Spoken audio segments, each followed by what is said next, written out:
ஒவ்வொரு குடும்பமும் தேவனுடைய மகிமையை, அவர் எவ்வளோ நேர்த்தியானவர், எவ்வளோ அற்புதமானவர், எவ்வளோ நல்லவர், பெரியவர் என்கிறத ஒவ்வொரு குடும்பமும் வெளிப்படுத்த வேண்டும்.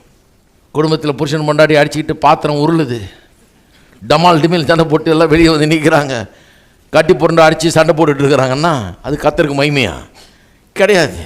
பார்க்கும்போது என்ன ஜென்மங்கள் இது அப்படின்றான் பார்க்குறவன், ரோட்டில் போகிறவன். ஏன்? அது கடவுளுடைய அழகை கெடுக்குது.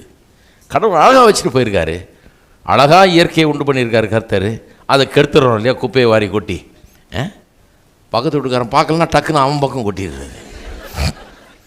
கடவுள் பார்க்குறாரு, ஆனால் என் பூமியில் குப்பையாக கொட்டுற நீன்னு. அப்போ குடும்பம் நேர்த்தியாக இருக்கும்போது அது கடவுளுடைய மகிமையை வெளிப்படுத்துகிறது. ஒவ்வொரு குடும்பமும் அழகான அற்புதமான குடும்பமாக விளங்க வேண்டும். நம்முடைய பிள்ளைகள், நம்முடைய சந்ததி அற்புதமாக, அழகாக, நேர்த்தியாக இருக்க வேணும்னு கர்த்தர் விரும்புகிறார்.